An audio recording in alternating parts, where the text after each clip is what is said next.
Oh, we have a new exciting hype, maybe even thing going on in the very near future. Hopefully, starting in September, sometime soon. Trademark would be ideal. At this point in time, everything is subject to change. These are just the baseline for the whole situation. So it's called the Age of Titans Voobly League, and basically, in essence, it's a two-tiered system where there is a Champions League, which is the best players currently playing, and then there is a Challengers League. Whereas they have the opportunity to get into the Champions League. The big reason why I wanted to do this over doing something like another tournament where it's like big, this is the link here for anybody who wants to have a read. The reason I wanted to do this over just a standard tournament is because the early stages of the tournament are no fun for the top players, they're no fun for the bottom players, and it can end up being a bit of a slog fest to get through those early stages in order to make some good games happen, to have some good games. So this is an attempt to correct that, and not only correct that, also give everyone a chance to play everyone, which doesn't normally happen in tournaments at all, and we miss out on so many incredibly good games or potentially good games because of that. And I think this is going to be really fun. So the Challengers League for the very start, the Champions League for the very start of the tournament is going to be invite only. So we're putting together a list of who we think are going to be not necessarily the best players, they should be in it, but going to be the players that will play their games, going to be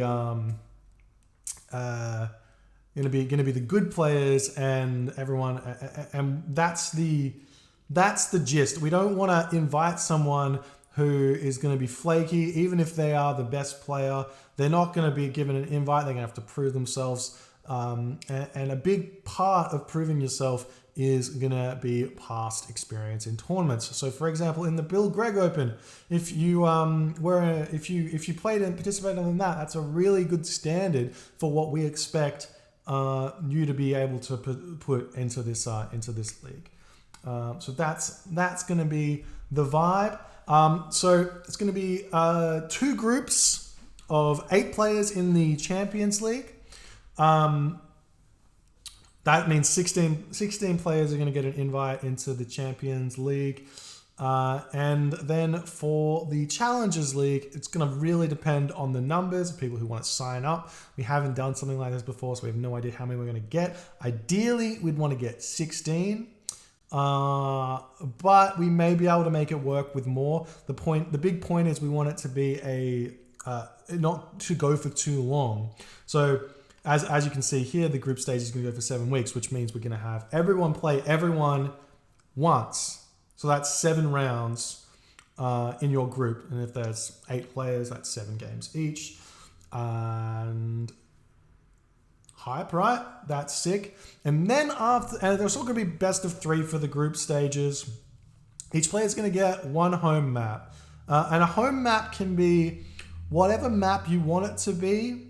In the pool, I think we're going to ban Nomad. I will get a full list of the maps you can choose, but you have to give notice. Now here it says 24 hours. This is subject to change. 24 hours is not enough notice, but it's more like at the very latest. There has to be a latest point that we have to give, and we would like that not to be abused.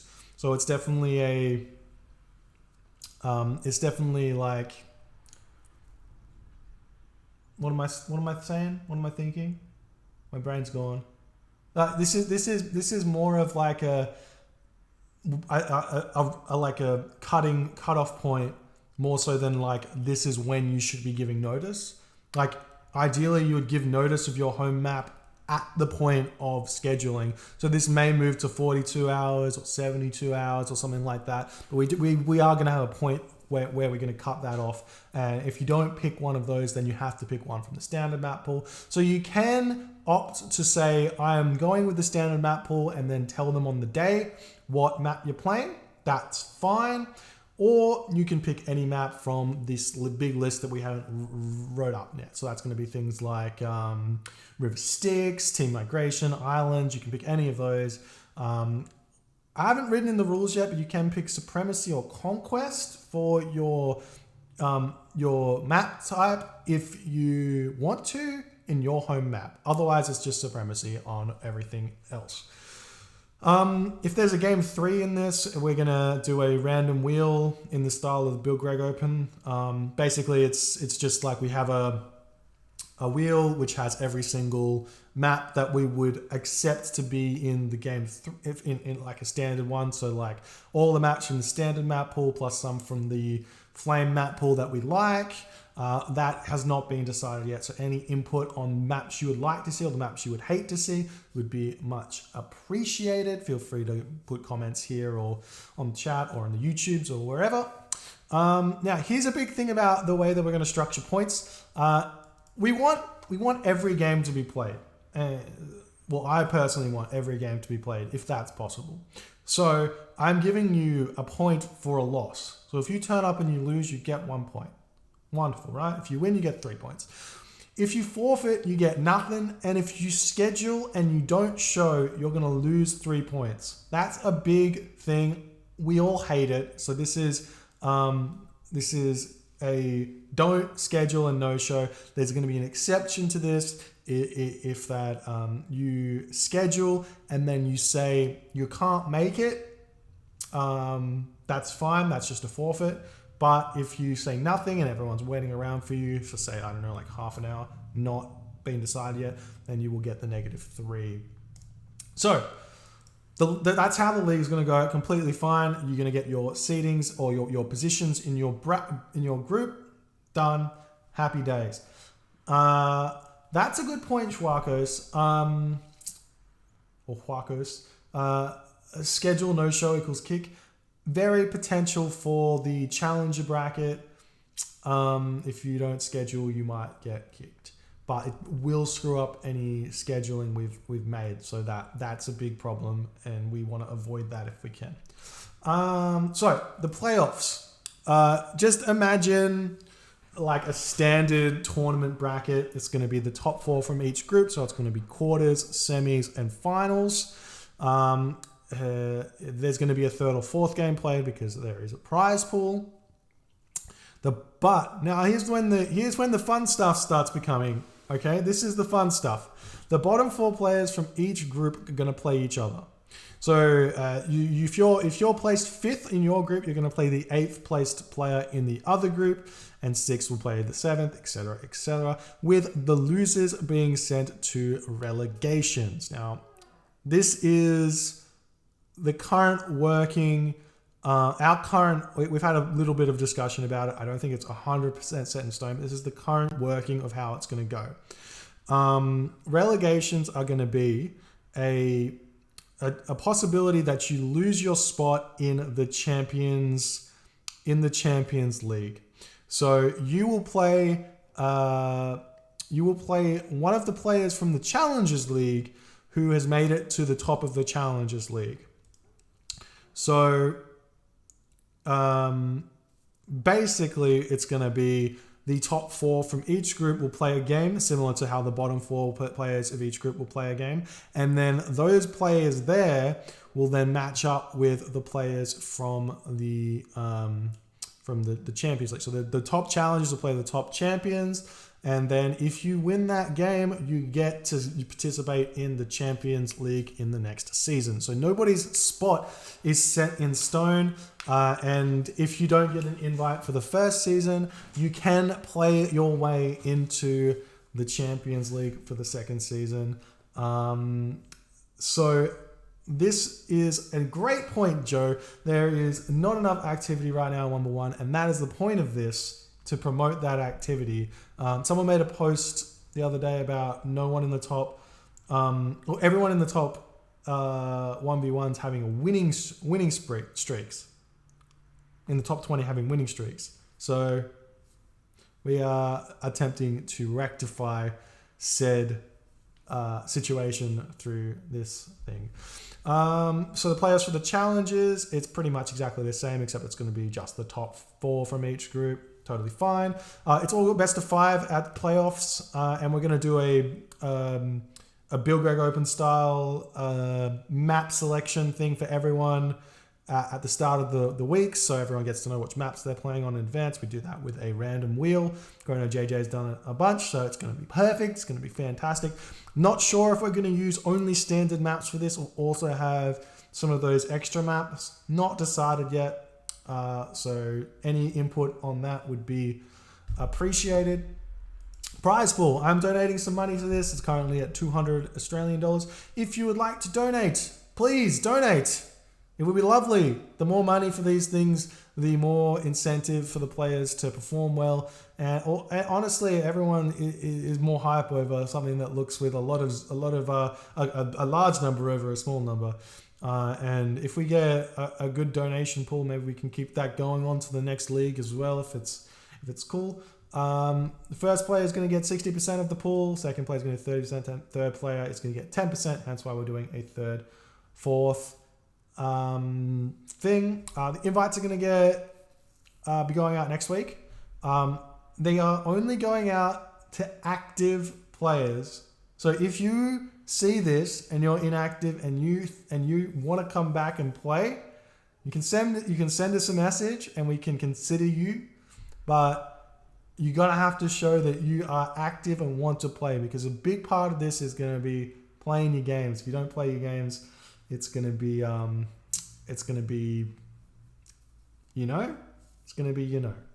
we're not going to be happy about it. So if you're inactive and you want to get an invite because you feel like you're a top player and you want to participate in the tournament or in the league, then send us a message. Otherwise, the invites are only going to go out to people who are active. So get to playing games. They're going to be going out next week. It's currently Sunday, so hopefully you're going to be throwing them out Friday. I will be asking some top players to give me their personal lists to see who they think should be given an invite. So there's 16 players. The most recent tournament we have to get people to come in is the Bill Greg Open, so we will be using the results from that. But a lot of the players who played in that tournament aren't active at the moment, so you are in for a shot if you're a strong 1800 plus player on Voobly. For sure. So definitely any games you're playing, if you're playing against some strong competition, and we see in your match history that you've beaten some of the players we're already considering to be inviting, you've got a strong chance of being invited. And also, if you don't get the invite, don't be disheartened. You have a chance to get into the champions bracket for next season, and I do encourage everyone who doesn't get an invite to apply for to sign up for the challenges bracket, because that'll be fun regardless. And at the very least, you should give it a go. If anyone wants to stream these games, more than welcome, but you have to basically inform us that you want to be a streamer and you want to do the casts, and then when the games are being scheduled, we think that we may need to, it might not have to happen, but we may need to do some sort of claiming of said games. So you're going to be the streamer for this game, and then you just are, and it's going to be happy, merry, and everyone's going to go their happy way and share it around. Anyways, if anyone's got any suggestions, questions, or anything, please feel free to put that in the YouTubes. We're going to go to Twitch chat and see if anyone's got anything to say. And yeah, hopefully this makes sense.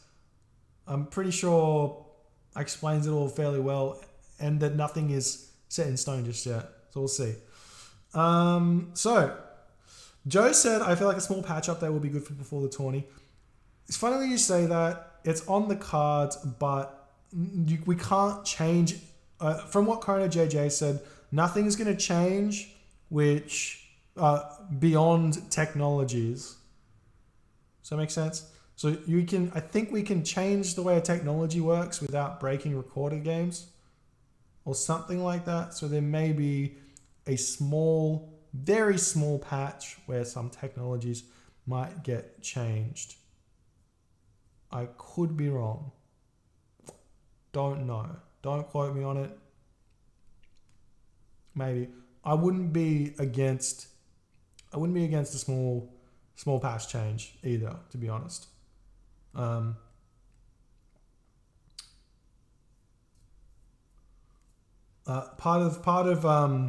actually kind of like the idea of starting the league with a new balance kind of patch, because it'll give everyone the time to play like really high level games and get a feel for it.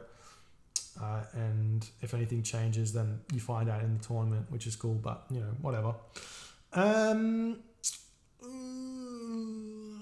I going to participate? I will be casting. I will not be participating.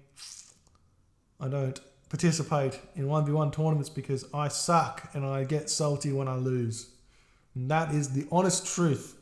Are there going to be any God restrictions so there's more variety? No God restrictions. However, like we found out with the Bill Gregg Open, by making people pick maps, we got a really varied amount of gods in the tournament.